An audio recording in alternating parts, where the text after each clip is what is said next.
All right, hello once again. This is Jeff Scott of Rankin Technical College, and I've been going over the PowerPoint presentations for Murachs, JavaScript, and jQuery 3rd edition for the AWD Application and Web Development 1000 Web Technologies class. I'm on Chapter 8 of 18, and what I did was I went over to Murachs' site and found the CSS file, so you can see how much nicer this looks than it did before. And notice now,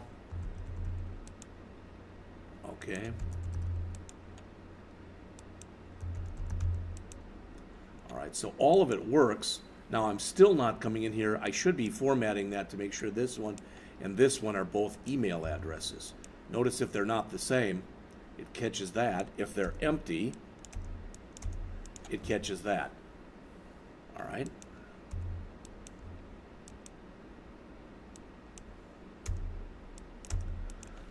Looks a lot nicer with just adding a little bit of CSS. There really wasn't that much put in there, just so you see it.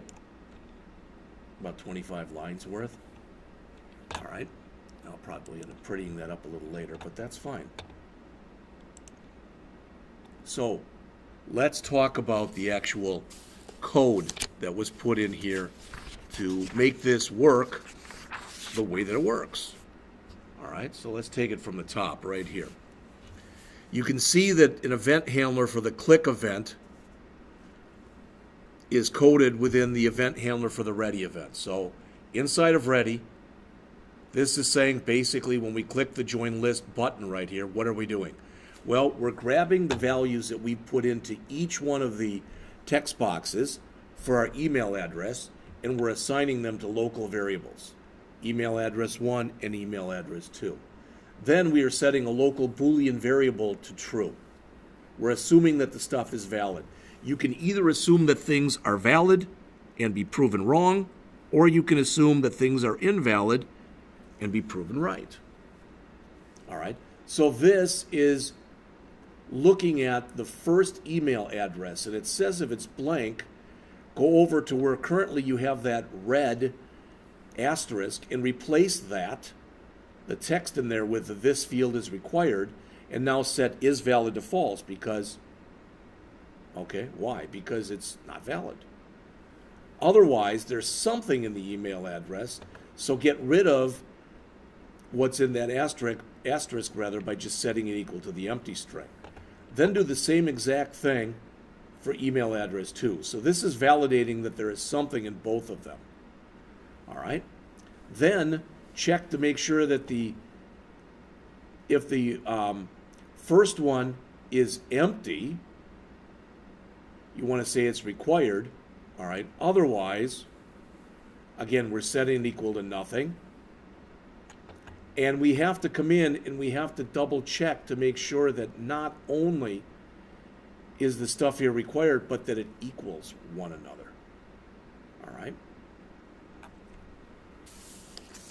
Not a terrific explanation, but I think it makes more sense if you take a look at it. Here's a summary of some of the most useful jQuery selectors. Attributes, that's all elements within a named attribute. Attribute equal value. It's all elements with a name, attribute, and value. The colon contains text, are all elements that contain specified text. Colon empty are all elements that have no children, also known as leaf nodes. That includes text nodes. Colon equal n, the element at index n within selected set. Colon even, all elements with an even index. And as you guess, as we go on, there's a colon odd also. Colon first, which is the first element within a set. Colon first child, which are all elements that are first children of their parent elements. Colon GTN, all right, which is all elements that have an index greater than n. Colon has selector, all elements that contain the elements specified by a selector. Colon header are all elements that are H1, H2 through H6 headers. Colon hidden for all hidden elements. Colon last for the last element within a set. Colon last child, which are the last children of their parent elements. Colon LTN, which are all elements that have a selected index less than n. colon not with a selector, all elements that are not selected by a selector, colon nth child, all elements that are the nth children of their parents, colon odd, the opposite of colon even, all the odd index or elements with an odd index of the set, colon only child, all elements that are only children of their parents, colon parent, all elements that are parents of all other elements, colon text, all elements with a type attribute set to text, and colon visible for all attributes that are visible or elements. Here are some examples of using these. Now in Chapter 9, we're even going to go on further in this, and we're going to look at the concept of animation. Here's a summary of some of the most useful jQuery methods. I'm not going to read all these to you. All right. Just as an example, and they mention this on 244, the prev, next, and find are DOM traversal methods. The ATTR, CSS, add class, remove class, toggle class, and HTML methods are DOM manipulation methods.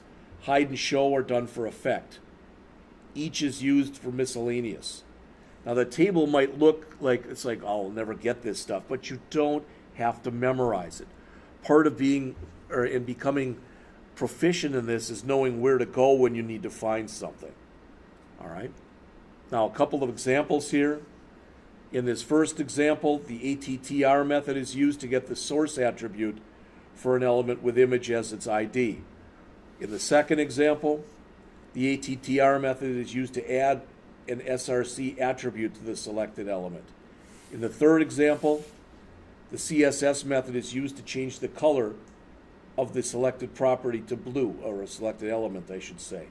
In the fourth example, we're using add class here to add a class to all the H2 elements that has an ID of facts. The next one, the HTML method adds an H2 element to an aside element. And finally, the last one, the each method is used to perform a function. It kind of does traversal. It's sort of like a down and dirty little for loop. In most cases, the jQuery methods operate on all the selected elements, but there are exceptions. Here are some of the more useful jQuery event methods. So this table presents the ones that you're probably going to use the most. Some aren't included here, like the different key methods, like key down, key press, and key up. Some of the mouse methods aren't shown here either, like mouse down, mouse leave, mouse move. A key one here is the last one, the prevent default.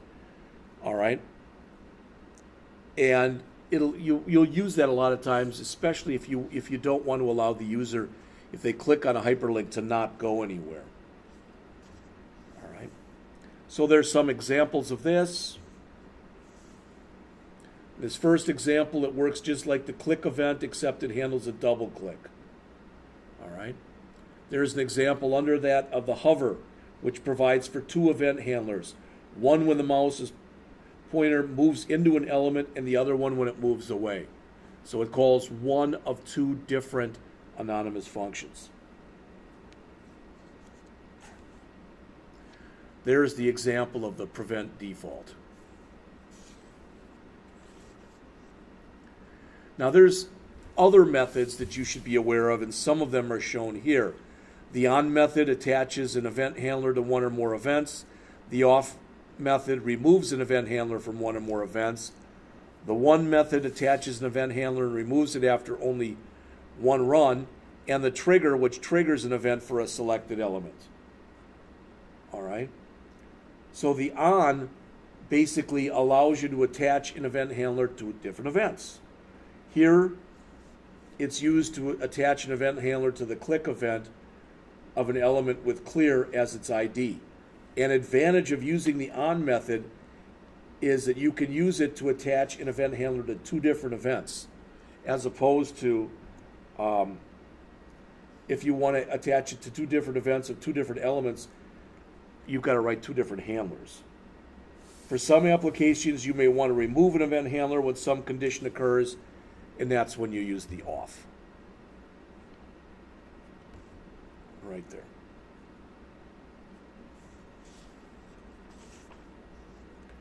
Now the chapter ends by going through 3 different examples. So hopefully now we're going to get the finished thing, the finished product in here. All right, and that's what I'm going to look for.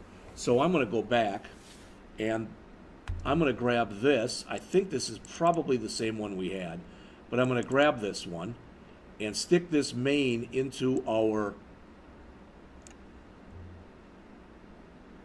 index.html that we used before. That is here. Sorry, I've got so much stuff open. So I'm going to grab that again. I don't think this is even going to change too much. All right, so that's in there now, and it's got the dots again in there. I don't like that. Let's just put it back to the way it was to see if we can get that to work. All right.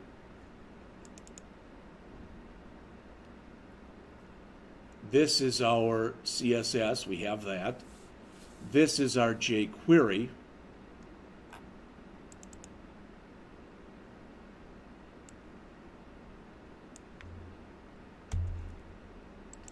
So we're going to come in here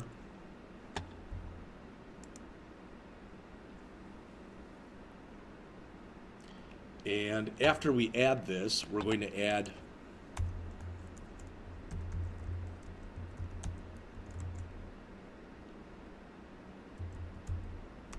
FAQ.js, and that'll be the one that we will add, oops, sheesh, right here. That one. So we're going to add that right to the desktop, and that is going to become FAQ.js. All right. So let's see if that does anything.